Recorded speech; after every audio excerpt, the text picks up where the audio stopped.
Oi, pessoal, aqui muito feliz, começando uma temporada de podcast que eu sempre quis fazer e, enfim, a vida me deu isso agora.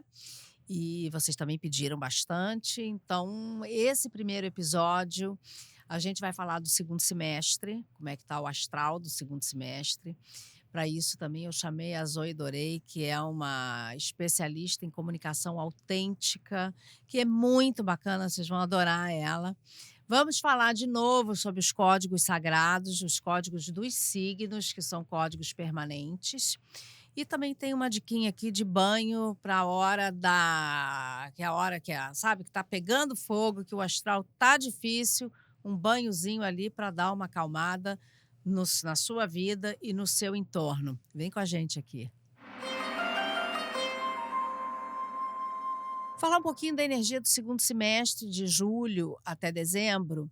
A gente tem um segundo semestre que é um pouco mais difícil do que o primeiro. E a gente já tinha falado disso. E agora vocês estão vendo essas confusões com eleição. Esperem viradas incríveis. Esse ano nada é o que parece ser.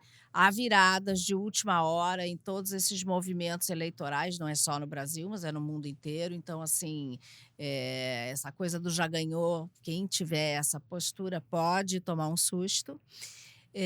Temos aí um momento de mais dificuldade de comunicação, de mais dificuldade de entendimento.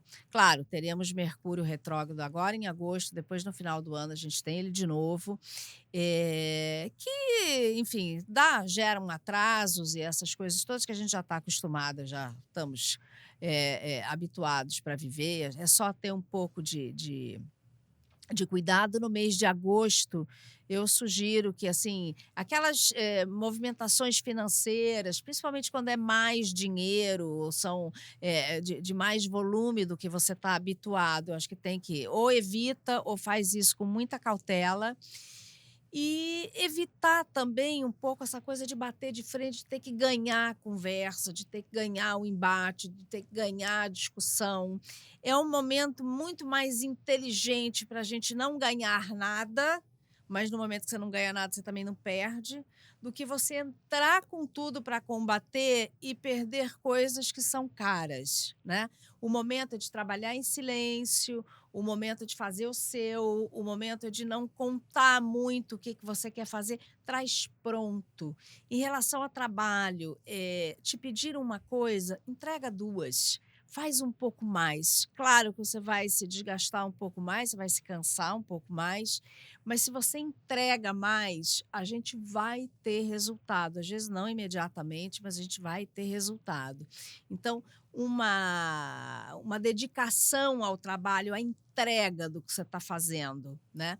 Quem puder fazer curso nesse segundo semestre, né, todas as atividades passivas, ler, estudar, trabalhar, atividades mais quietas, mais reclusas, elas podem dar um resultado melhor, maior, né.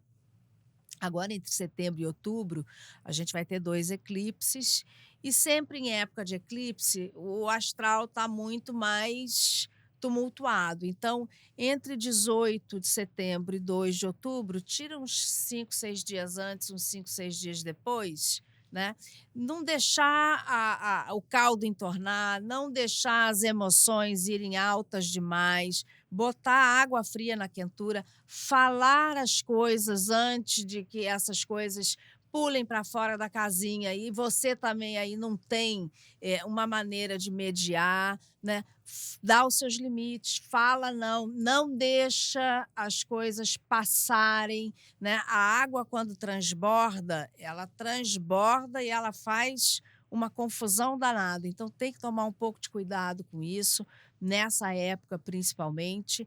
Claro, eventualmente em períodos de eclipse, a mãe natureza não gosta, ela resmunga e aí há furacões, tempestades, terremotos e tudo isso. Como eu falei no início do ano, esse ano de 2024, 2025 também, dando spoiler aqui, é ano de água e gelo. né? São anos, na verdade, de água e gelo. Então a gente já viu bastante enchente, não foi só aqui no Brasil, a gente já viu isso, pelo mundo. Esse tipo de fenômeno vai continuar acontecendo, né? E isso vai 2025 adentro, quiçá até 2026. Então a gente tem aí um período aonde as questões de água e de gelo podem ser um pouco mais, intensificadas, a gente pode observar mais fenômenos nesse mundo. Depois que passa esse período de outubro, novembro, a gente vai ter um período talvez um pouco mais fácil. Mas nos bastidores, greve, passeata, a gente tem um período mais calmo nas nossas vidas, mas o coletivo faz barulho, tá? Então, atenção com aglomeração, com lugares muito cheios. Às vezes você vai, eu quero ir numa passeata disso ou daquilo. Cuidado, porque a passeata começa de um jeito, aí acontece alguma coisa, ela vira de outro. Então, também não se colocar, isso parece óbvio, né? Mas tem muita gente que gosta de participar desses eventos. Não entrar muito em lugares muito cheios, né? Que tenha muita gente, que tenha muito barulho, isso pode não ser bom, tá? A gente termina o ano melhor, a gente termina o ano de uma forma mais suave. Dezembro pode ser um mês muito festivo mesmo, né? Até não só por ser dezembro, mas acho que pela necessidade das pessoas de se divertirem, de confraternizarem, né? Passamos um ano com tanta luta, com tanto problema, com tanta coisa, né, para resolver. É aquela corrida de obstáculo, né? Que todo ano é assim. Então, chegar a dezembro, a gente pode observar aí um período um pouco mais festivo, né? Lembrando que, dica número um: qualquer situação que seja importante para você nesse ano de 2024, vai de bege ou de off-white. Lembra que são as duas cores do ano e você pode e deve usá-las em situações que sejam importantes para você. Uma reunião de trabalho, uma entrevista de emprego, seu aniversário, aniversário de alguém que você gosta. Então, você pode misturar. Se você não gostar nem do off-white, nem do bege, usa na roupinha de baixo, que também funciona, tá? E uma outra dica interessante: se você for inaugurar alguma coisa, tudo que você estiver começando, fazendo pela primeira vez, primeiro dia no emprego, abrindo a sua loja, enfim, a sua empresa, o seu salão de cabeleireiro, seja lá o que for, use um sapato com salto vermelho. Tá? O sapato não precisa ser vermelho. Se for vermelho o sapato todo, ótimo. Se não for, só o salto. Vê, um saltinho pode ser pequenininho, um saltinho vermelho. Segundo o Feng Shui, você estrear coisas importantes para você com um sapato vermelho é sorte e êxito na certa. E sempre lembrar que essa runa, que é o ferru, você coloca em vermelho na palma da mão esquerda. Isso traz prosperidade. E esses códigos, né, o 777-888-520, que são imbatíveis. Isso viralizou de tal forma que está todo mundo falando disso, tá? Por quê? Porque é um código de prosperidade. Você bota na palma da mão e bota em qualquer bolso que você quiser o código. A runa só na mão esquerda de vermelho, tá? Tudo infalível e ajuda muito a você prosperar. Claro que você não vai ficar dormindo, vai ficar embaixo da coberta e não vai ficar inerte. Mas a sorte, ela encontra a gente trabalhando, as oportunidades encontram a gente produzindo. Faz tudo isso, dá uma ajudinha, eu garanto que você arrebenta em 2024, mesmo com o segundo semestre um pouco mais cheio de obstáculos. Vai por mim. E a minha primeira convidada é ninguém menos do que a Zoé Dorei. E vocês vão entender por que eu a convidei como a primeira convidada de honra aqui. Eu sou muito fã do trabalho dela. E esse segundo semestre a gente vai ter aí um pouco mais de dificuldade do que foi no primeiro. Obstáculos, a gente vai bater aí em algumas paredes. E ninguém melhor do que ela para nos contar como é que ela faz, quais são as sugestões que ela traz para a gente encarar essas conversas difíceis e esses desafios que a gente vai ter pela frente. Oi, Zoé, seja bem-vinda. Muito bom ter você aqui. Também sou sua fã, obrigada pelo convite, estou muito feliz de estar aqui também. Olha, eu acho que conversas difíceis, né, sempre querem dizer 2 pessoas querendo ser ouvidas. E, então como é que a gente faz para 2 pessoas que querem ser ouvidas se ouvirem? Então eu sempre faço uma analogia a um copo cheio, uma pessoa com um copo cheio d'água, outra com um copo cheio d'água, e uma querendo botar água no copo da outra, mas não tem espaço para essa água entrar. Então a primeira coisa é como é que eu entro numa conversa difícil, abrindo espaço interno para receber o outro, para querer ouvir o outro, para entender o outro, sabendo que entender o outro não quer dizer concordar com o outro. Porque muitas vezes a gente tem medo de ouvir o outro, porque a gente acha que vai concordar. Então a gente fica defendendo o nosso ponto de vista, e aí o outro fica defendendo o ponto de vista dele, e aí ninguém se escuta e a gente não chega a lugar nenhum. Então a primeira coisa é baixar a guarda, né, baixar os mecanismos de defesa e perceber que se eu dou espaço para receber o outro, naturalmente o outro esvazia o copo dele em mim e vai ter espaço para me receber. Então, tem um pouco de uma musculatura, né, para você conseguir, na hora que você está numa conversa, numa situação delicada, você respirar para receber primeiro, né, para ouvir primeiro, que eu acho que isso é um grande desafio e é um treino importante da gente fazer. Mas, pela minha experiência, a maioria das vezes, quando eu consigo fazer isso, dá muito certo, porque tem uma frase do Thich Nhat Hanh que eu adoro, que ele diz que fazer com que o outro se sinta entendido e se sinta visto é a cultura da paz. Então eu olho muito para essa musculatura como isso, assim, como praticar a paz nas minhas relações. Você está falando de 2 copos, né, de jogar um para o outro, nada mais é do que o arcano número 14, o 14º arcano maior do tarô, que é a temperança, que ela tem 2 jarros que ela joga um para o outro sem deixar cair no chão. E a temperança tem uma frase que eu gosto muito, que é: "A temperança sempre consegue", né. Às vezes não é quando, nem como você gostaria, mas ela sempre consegue. E quando ela consegue de uma forma melhor. Isso também é muito importante. Por trás de todo não, existe algum sim. Então também aprender a dizer qual é o sim que está por trás desse não, né. Então, por exemplo, se eu falo para minha filha: "Você pode lavar a louça agora?", e ela diz: "Não", se eu parar aí, a gente já vai começar a brigar. Agora, se eu perguntar: "Por que não?", aí ela vai me dizer: "Porque eu estou cansada agora". Pronto, já existe um sim por trás desse não, uma necessidade de descanso. Aí eu começo a então poder entender ela, ao invés de ver ela como inimigo. Porque toda vez que a gente escuta um não, a gente tende a enxergar o outro como inimigo. E quando a gente enxerga o outro como inimigo, a gente desumaniza o outro. E eu acho que todas as guerras e atrocidades, elas acontecem quando as pessoas desumanizam o diferente, né. Ah, não, o Então, fato mas de não mas você concordar, perguntou né. como a gente É. dizer o não, eu diria que é descobrindo qual é o sim por trás desse não e fazendo sempre uma pergunta de conexão no final, né. Então: "Não, eu não posso ir na sua casa hoje, por quê?", é o meu sim, "porque eu tinha planejado de ficar lendo em casa, como é que é para você isso?".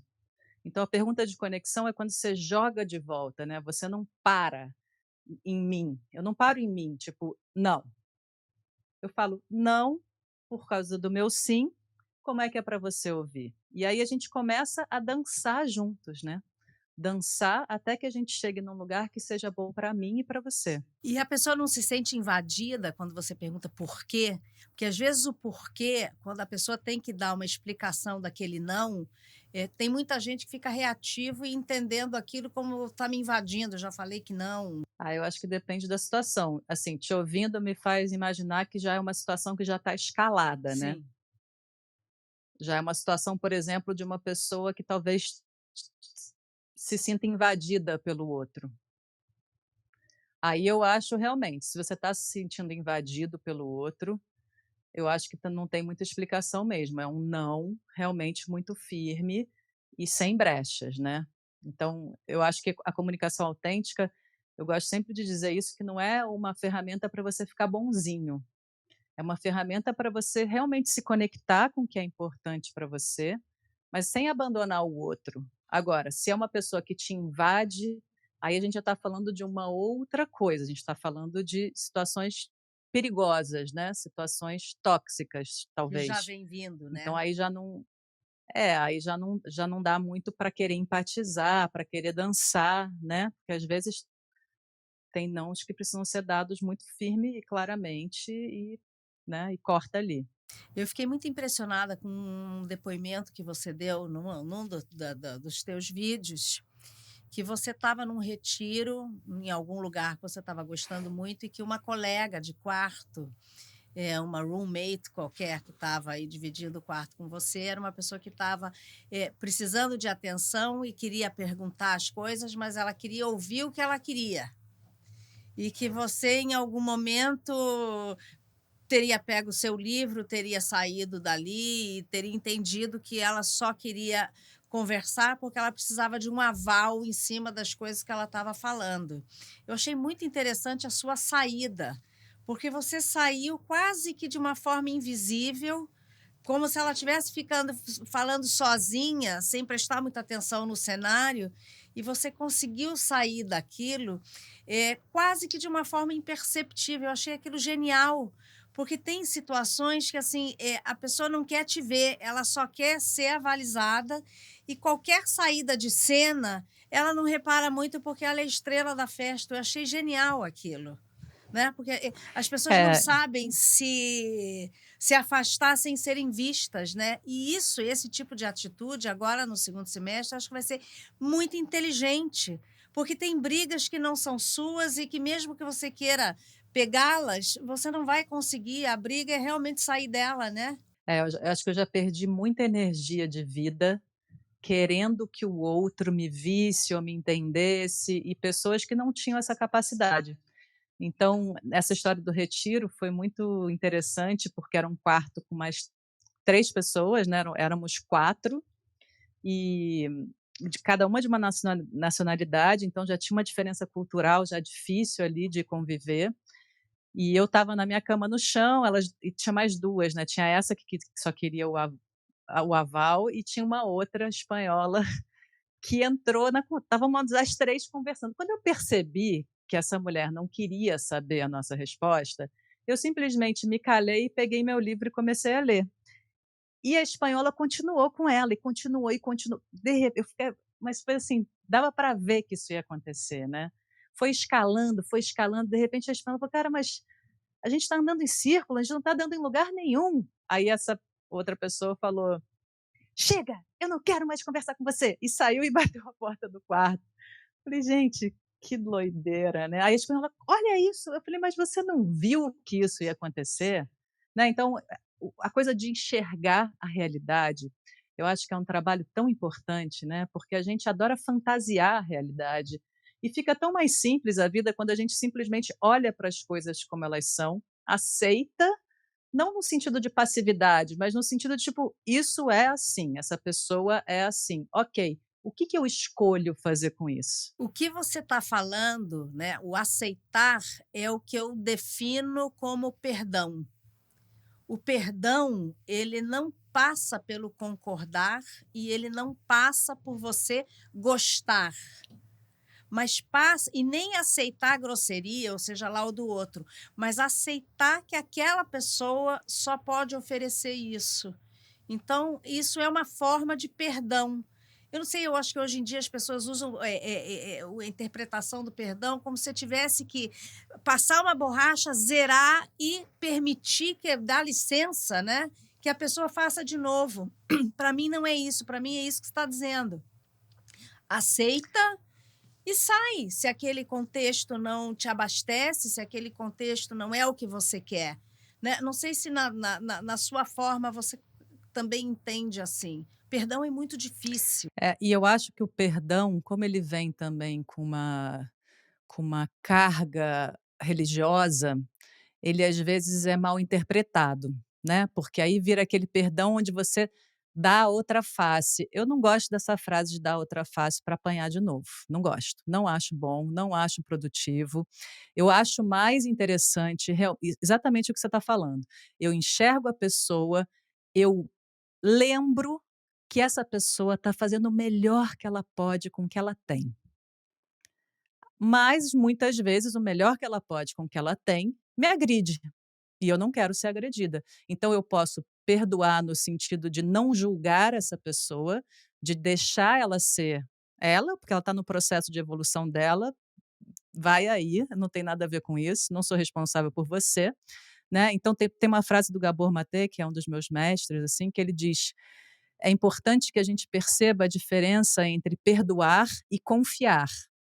Né, é importante que a gente perdoe no sentido de não julgar, de deixar a pessoa, não sei o quê, mas também que a gente tenha uma clareza de que: "Opa, aqui eu vou me dar mal". Então eu posso perdoar, mas eu posso também não querer estar perto, né, não confio, porque sei que daqui é repetitivo o tapa na outra face, haja face, né.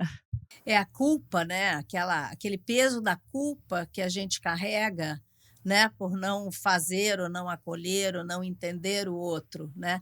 É diferente você entender de você aceitar, é muito diferente. Aceita, se retira, dá o seu espaço e vai, né. Tem uma amiga que diz assim: "Se encontrar, dá um tchauzinho de longe que nem miss, né, e você tá tudo certo, né. O embate, ele é muito complicado. A briga, eu acho que eu não sei como é que você vê isso, mas, assim, briga, acho que ninguém ganha. O desgaste é tão grande que, assim, mesmo a pessoa que consegue encerrar a conversa e passar a régua, né, eu acho que ela sai desgastada. Eu acho que o mundo quer dar o troco, o mundo não quer fechar a conta, é muito diferente isso. Né.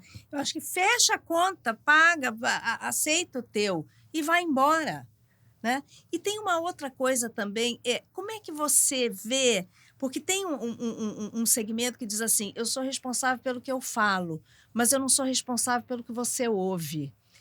Eu acredito até certo ponto nisso, mas eu acho que tem pessoas que conversam e vão falando e levando o assunto para o outro lado, que é para você ouvir mesmo, e depois você diz assim: "Ah, pois é, mas você escutou isso, mas eu não quis dizer". Mas tem uma coisa ali meio under the table, né, que a pessoa vai levando para espetar. Você não acha que esse negócio de assim, você é responsável pelo que você fala, mas é um pouco responsável pelo que o outro ouve, não acha? Eu acredito no seguinte, que a gente tem que estar muito conectado na nossa verdade, né, no que a gente quer, no que a gente precisa, e ao mesmo tempo super responsável com o impacto que a gente causa, né. Então assim, eu não sou responsável pelo que você sente, mas eu sou responsável pelo impacto que eu causo, porque o que você sente pode variar muito dependendo do seu estado interno. Uma mesma situação, se você estiver super bem, você vai tipo: "Nossa, coitada da Zoe", tipo, caguei.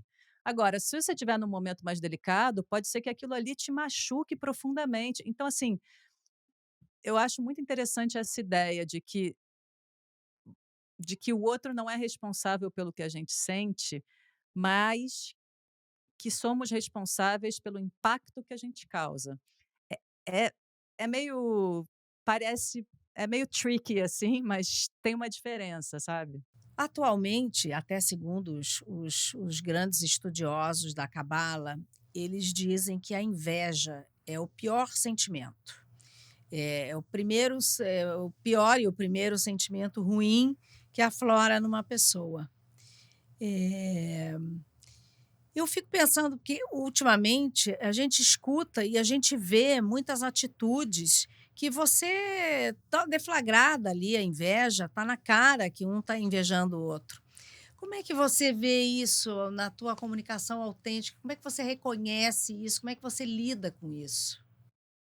Então, Eu não penso muito sobre a inveja não, apesar de eu saber que ela existe e, quando eu sinto inveja, eu gosto de fazer uma investigação para dentro de o que que é isso que eu vejo no outro que eu quero, e então em vez de eu pensar no outro, deixa eu me conectar com o que eu quero e deixa eu ver como é que eu acho caminhos para conseguir isso, que eu acho lindo no outro, né, então eu acho que a inveja ela tem uma coisa bonita, no sentido de eu enxergo no outro algo que eu desejo, né, mas que ela pode ficar tóxica caso você não receba essa mensagem da inveja para se potencializar, né. E aí você acha então que você tem que diminuir o outro para ter do outro o que é aquilo, né, aí é essa maluquice humana aí.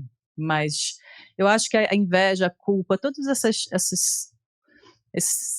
sensações humanas, que são humanas, né, elas se a gente enxergar a mensagem delas, elas são muito importantes, né. Às vezes a gente sente culpa, por quê? Porque, nossa, eu vi que o meu impacto causou um problema, como é que eu cuido disso?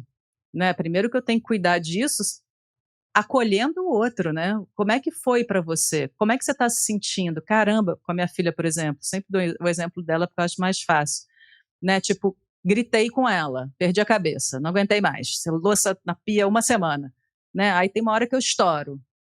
Puts, depois vem a culpa, você fala: "Caramba, Zoe, tanta meditação", aí você vai lá e dá um berro com a tua filha, né, cara.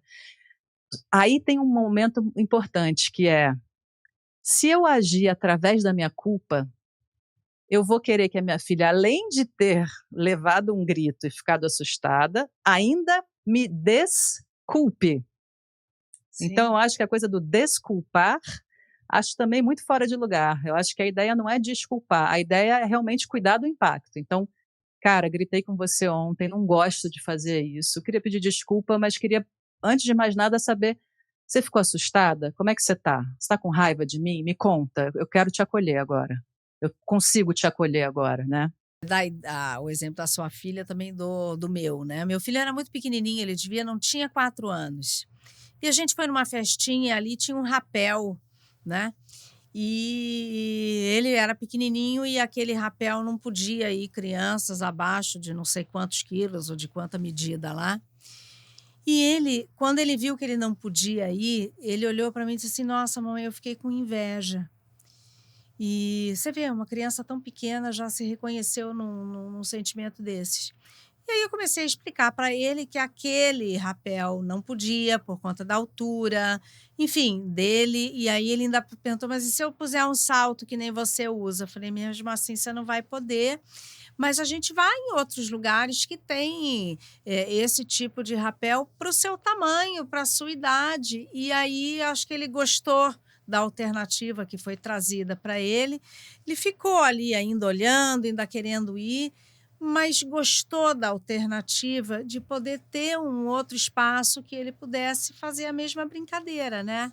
Então, na comunicação autêntica, a gente pensa o seguinte, que a gente tem necessidades, né, necessidades a gente pode olhar como características da vida. Então, necessidade de liberdade, necessidade de diversão, necessidade de amor, né, são características abstratas da vida que brotam dentro da gente, que a gente não escolhe ter, elas acontecem. E aí a gente pode pegar o lado espiritual desse caminho, na minha opinião, assim, né, o que que é isso que surge dentro de mim? Uma necessidade. Então, todo o treino dos meus cursos são como é que eu percebo que o que eu sinto é uma bússola para alguma coisa que eu preciso. E aí eu me conecto então com isso que eu preciso, e aí eu descubro que na hora que eu me conecto com a necessidade, que é a vida dentro de mim, naturalmente a vida fora de mim se move para atender essa necessidade se eu não ficar fixa, né. Se teu filho tivesse ficado fixo: "Não, mas eu quero esse rapel", é aí que a gente entra na escassez, né. Então, se conectar com a necessidade, né, e perceber que nossa, ele verbalizou de um jeito tão natural, naturalmente a vida fora dele falou: "Espera aí cara, tem outras opções, bora".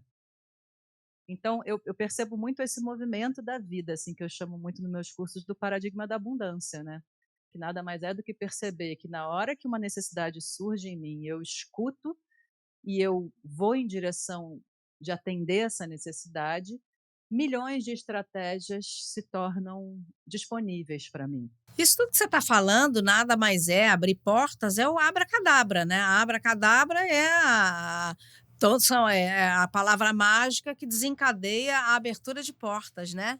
Eu acho que é um trabalho, eu percebo como um trabalho muito mental. Eu acho que a gente ganhou um capacete que é o nosso cérebro, né, e que a gente vem de centenas de anos de valorização desse cérebro como o lugar principal da nossa cabeça, né. Então o nosso cérebro, é importante a gente estudar ele, perceber os pensamentos e perceber as histórias que a gente se conta, e perceber que nem sempre são verdade, né. Então, como a gente segue ainda muito na sociedade esse "penso, logo existo", né, e aí a gente vê todo o desdobramento disso, eu acho que a gente já tem comprovado na ciência que o coração é um cérebro também, né, e que a gente precisa equalizar isso aí para sair dessa luta, né.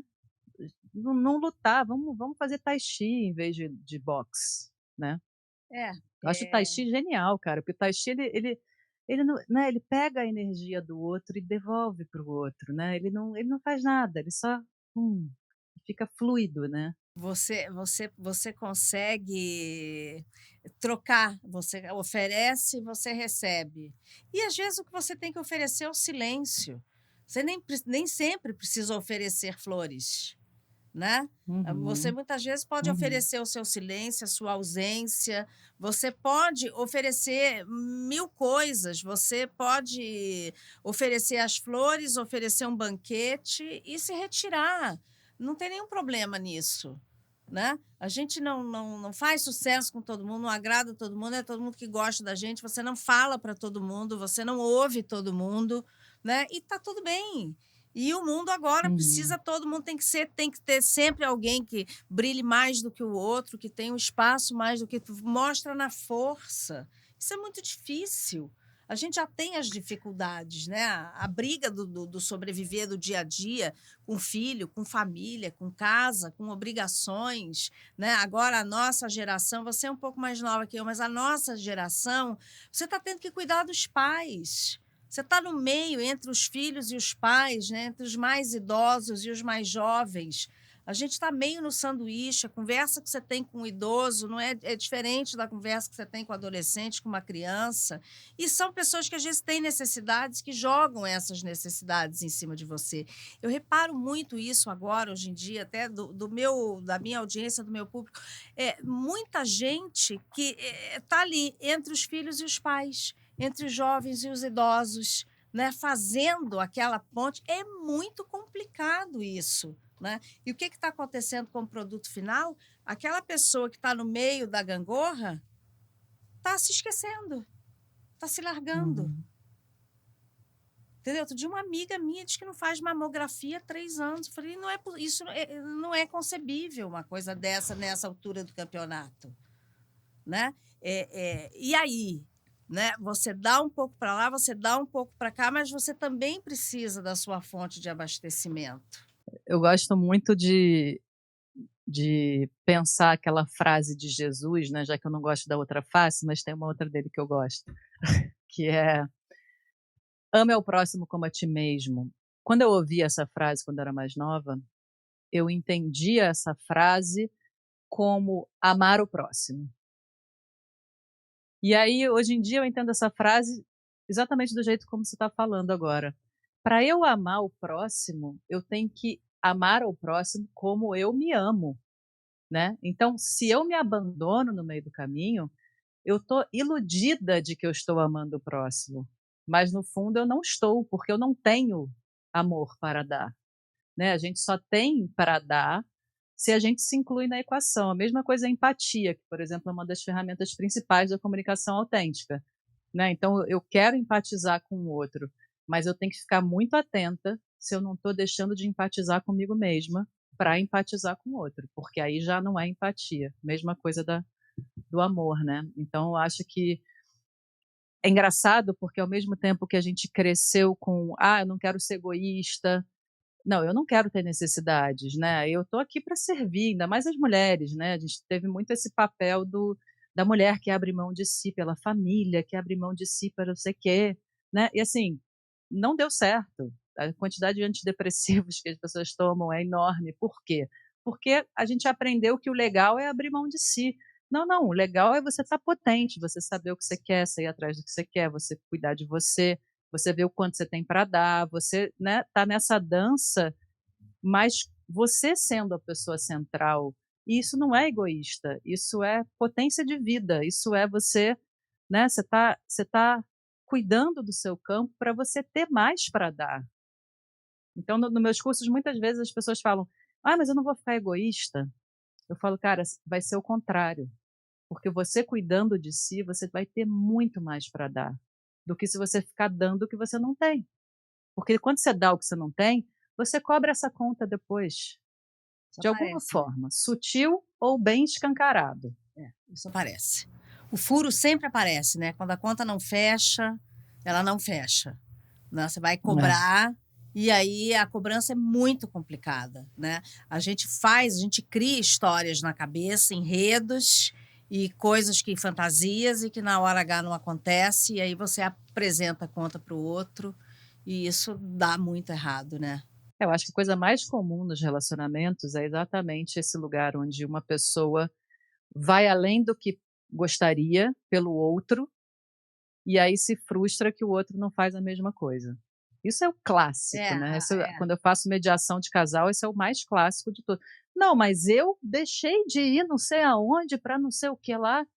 A pessoa nem pediu para você deixar de ir em lugar nenhum, né, então é meio manipulador, na verdade, no fim das contas, né. Então eu estou aqui me esforçando, dando o que eu não tenho, porque aí você vai ficar em dívida. E aí a outra pessoa resolve que não vai ficar em dívida e dá uma confusão daquelas, né? Não, o outro te coloca na posição de devedor e você fala: "Não estou devendo nada, você não me perguntou se eu queria comprar nada, então não estou devendo nada, né". Relações humanas, né? Cada vez mais a gente tem que ter essa compreensão, esse olhar para o outro. Você não está sozinho, existe, tem que pensar nos outros sem sair dos seus limites, né? É uma equação muito difícil, né? A É gente fica trabalho aqui para a vida toda, para a né, vida tipo, todo ai, o Gabor dia. tem uma frase que ele fala que ele quer botar na lápide dele, que é: "Foi muito mais trabalhoso do que eu pensava". Dá muito Exatamente. trabalho É, viver, né, pelo amor de Deus. exatamente, exatamente. Muito bom conversar com você, muito obrigada por ter aceito o meu convite, vamos fazer outras vezes. O seu conteúdo é Hum. sempre muito bacana, são, dicas simples, mas bem profundas ao mesmo tempo, né. Muito bom te ouvir, muito obrigada. Ah, obrigada querida, uma delícia conversar com você e vamos conversar mais, com Mais certeza. Hum, sempre. Obrigada. Beijo. obrigada. Beijo.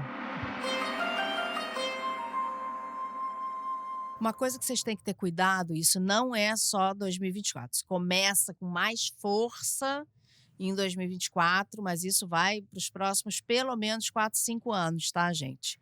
Guerra cibernética, golpe, link falso, isso tudo a gente já sabe, mas guerra cibernética, conforme a gente já tinha falado no início do ano, ó o apagão que aconteceu aquele dia na Microsoft, sei lá o quê, que deu aquela confusão em companhias aéreas, em transações bancárias, isso é só o aperitivo.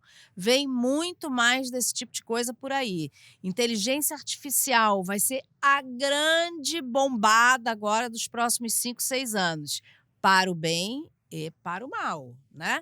Então, atenção com isso, senhas fortes, códigos com seus filhos, porque hoje em dia você liga para alguém e fala que sou eu, põe o meu rosto, põe a minha voz e foi eu que falei e não fui eu que falei. Então, códigos com os filhos, código com os idosos, que também são muito vulneráveis a esse tipo de coisa, até por pura desinformação, porque a tecnologia anda muito depressa, né. Outra coisa, medicina. equipamento de exame, equipamentos menos invasivos, medicamentos, vacina. Vocês vão ver, isso está desde 2020. Isso ainda continua bem bacana aí no mundo. E uma coisa muito legal que também vai começar agora, não é só 24, não, isso também vai os próximos 4, 5 anos, como início, né? E depois que iniciou, as pessoas aprimoram. Educação à distância, principalmente para aqueles povos e países que não têm tantos recursos, né? Vocês vão ver isso acontecer, isso é uma coisa muito bacana.